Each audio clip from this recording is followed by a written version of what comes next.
Hey guys, I would like to talk about something kind of serious. I feel compelled to talk about something kind of serious. As you already know, I've been talking a lot about a game upcoming called Infinity Nikki. I've been very excited about it, very enthusiastic, making lots of informative and casual content about the game pretty much since I heard about it. And while it has been awesome sharing in that excitement, and I think there are so many things to love about that game, it has come to my attention that there are a lot of people going into Infinity Nikki without ever having played a gacha before, or don't know what a gacha game is. And as someone who started playing a gacha game for the first time without realizing what I was getting into, I feel compelled to just give kind of like a word of warning, a word of caution.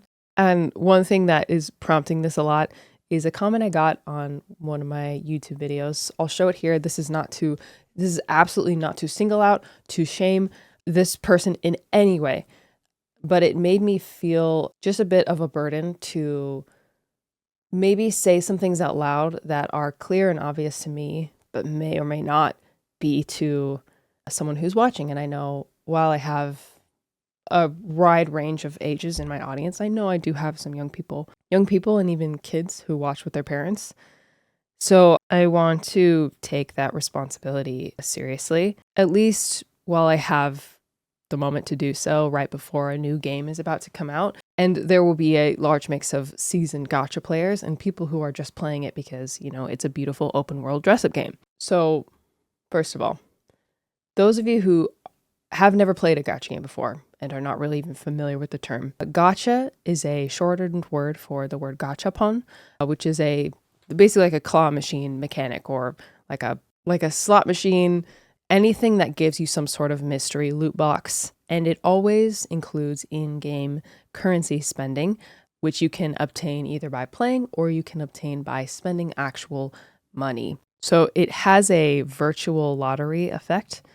And let me be the first to say, if you haven't heard it from anyone else, it can be extremely addicting. There is spending on video games, and then there's gacha spending on video games. There are people who spend hundreds or thousands of dollars a month on gacha games, and that is within their right. There are lots of people who have lots of expendable income, who are wealthy, successful adults, don't want to spend hours and hours and hours grinding in a gacha game to get something that they want, and are willing to spend 200 to get it instantly. And that's something that brings them a bit of happiness and relaxation, right? But with the internet, there's a lot of people who can see other people with units, with items in a game that can cost upwards of $1,000 up to $1,500. And I think kids and teenagers and even up to young adult can be influenced to think that that is normal, or that that is something that they should be comfortable doing, that they should be comfortably spending, ultimately above their means to get the thing that they want. Now, a bit of a disclaimer before I get into the caution bit. It is not bad to spend on your hobbies. That is not what I'm saying. If you have it, if you spend time doing something, it is not innately wrong to spend on a game. But there is a point where you have to look at yourself and look at your temptations and figure out, is it wise for me to give myself the option to tempt myself to spend small or large amounts of money? Now, thankfully, in most gacha games, there are small, high-value spending options. Like, most games have something along the lines of you spend $5 a month and you get a certain number of in-game currency every day you log in. Or there's like a battle pass where you play the game and you earn rewards back. Those are usually $10, maybe up to $20. Some games have like small packages where it's like $4.99 or $7.99 for like a high value deal for in-game currency. But there's always this page where you can basically spend it's usually $5, $15, $30, $50, and $100 at a time to get large packages of in-game currency that you can use at the virtual gacha machine, right? There's usually a top-up bonus the first time, so theoretically, the first time you do it, it might be a pretty good deal. You might get a lot. You might spend that $100, have a bunch of currency, and get exactly what you want from the gacha machine. But after that point, and even potentially that purchase in and of itself, but especially after it is like major diminishing returns and you're spending a lot for a little. You're spending a lot for currency that's just going to literally disappear within a minute. And it's a dicey topic because I cover gacha games. I promote gacha games. And while ultimately, I think it falls on the responsibility of the individual person, if you're an adult, and it falls on the parents to monitor and advise your kids on how they behave online. I also would like to just take the opportunity to make sure that at least my audience is informed before they go into this game or before their kids start playing a gacha game. I mean, I've read horror stories. I've read of people going into debt.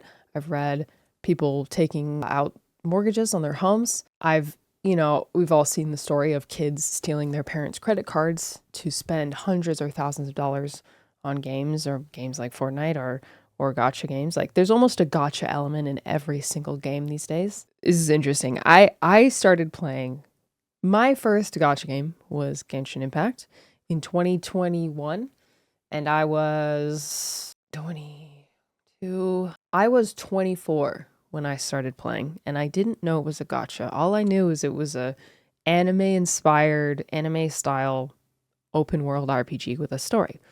And I got recommended to play it, so I checked it out. I'm grateful that I did not play any other gacha games earlier than that, because I don't know if I would have had the self-control to not overspend. But it was tempting, very tempting. And I have, just to be clear, because I can write off my purchases on gacha games, anything I do for content, I can write it off on my taxes. The line gets a little blurry because I think if I wasn't a content creator, I can't see myself spending more than $15 on a game in a month, realistically. Maybe every once in a while, maybe like if I'm this close to getting what I want, I need to spend like $20, to get it. And I know that. And I think the adults that watch me know that like I'm spending, but I'm also making videos. So like spending on gacha games is theoretically part of my job, or it can be. I don't want people to see me swiping on a game and thinking, oh, she did it, so now I'm going to do it. And just to be 100% with you, I hate the feeling of topping up on games. I hate, oh my gosh, it is not satisfying to me. I am a frugal person. I'm a deal hunter. So the Welkin Moon and Genshin Impact, love. Battle Pass is also fine. It improves my gameplay experience enough to be worth the $15 a month or $25 a month. But even if I know I'm doing it for content, the feeling of charging my card $100 for currency that's going to disappear like that, I hate it. And it actually ruins the game for me. It ruins the experience because it takes the grind component out. But I have done it in the past for content purposes, for theatrics. And it's a little weird to pull back the curtain in front of you guys a bit, but I feel it's right to do it. I think I'll just say it again. I think if I wasn't a content creator, I wouldn't spend more than $15, $20, maybe $40 a month on Genshin Impact or any other gacha game. But I have been, and I will be more liberal with games like Infinity Nikki because I want to get the stuff and I want to show it to you guys. Like, I will spend money from time to time. I kind of think of gacha games like credit cards, but in a hobby sense. You're not making money back on a game like you're making it back on a credit card. Credit cards can be crippling. You can get in so much trouble, so much danger from a credit card. But if you're smart, if you're wise, if you choose to not spend more than you have, if you always pay on time, you will reap benefits from it. And while you don't really reap benefits from gacha games, aside from just personal enjoyment, I'm not going to sit here and say that I think gacha games are bad as a whole. It ultimately always comes down to yourself, your self-control, your commitment to be a responsible person, and your ability to resist temptation to overspend, to spend above your means. And that spending above your means means something different for every person. I'm mostly talking to two people right now. I'm talking to teens who watch my videos. I want you to be careful. I don't want you to get yourself into trouble. I don't want you to have buyer's remorse. I want you to remember that there is a life and there are things worth doing and worth spending on outside of games. I think you know that, and I know that. But nonetheless, there have been times that I've gotten lost in the sauce and too focused on whatever it is. And I think every person has experienced topping up on a gacha game and immediately regretting it. So I don't want you to experience that. I don't want you to walk into a place where you feel tempted beyond what you can resist. And I want you to know, in case you didn't know, that Infinity Nikki falls into this category. So you should know what you're getting into before you start playing, and you should be ready to protect yourself against unhealthy spending habits and against a gacha addiction, because it can happen. It can absolutely happen so easily. And the second group of people I'm talking to is parents of kids, especially young kids or young tweens who want to play Infinity Nikki or are planning to play. If I can respectfully request one thing, please talk to them about responsible spending on hobbies. Please explain to them how gacha games work and help them understand that there are some people who can spend lots of money and get everything that they want, but ultimately you don't need anything. You don't need an item in a gacha game, and trust me, you can enjoy the game fully without ever spending a penny. That has been my experience with every gacha game I've played. But ultimately that comes down to accepting that you can't have everything you want and that life isn't fair. And also, sometimes you're a kid and, you don't need to spend money to have fun. And also consider parents maybe just staying in tune with what they're doing.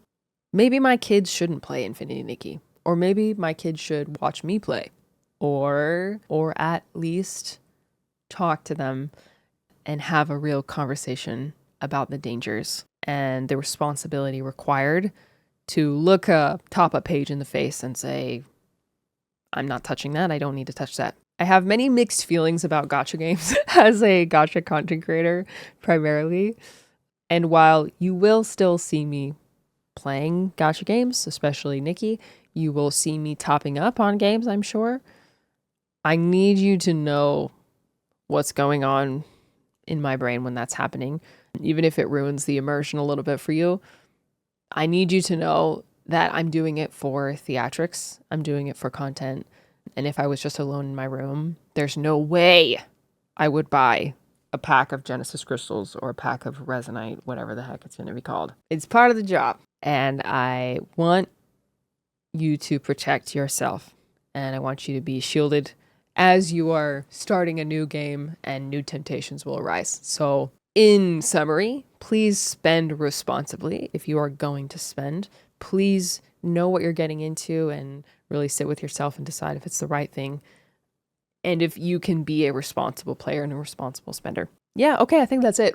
A bit of a weird video, but it's been on my mind and I don't feel compelled to speak about every sensitive issue that crosses my mind, but this one in particular, being in a place of influence, even if it's small, I want to say it if it's on my heart. So, and also I'm saying all this not to speak down to anybody, because I was 21 once, I was 18 once, I was 16 once, I was 13 once, and I remember having obsessive qualities and addictive qualities, and I remember the feeling of fully immersing myself into a fantasy to escape, to have something to calm my nerves, to have something to cope with. And I think I really shudder at the thought of what would have happened if I had been brought into gacha without knowing it at that age. I mean, it could have really ruined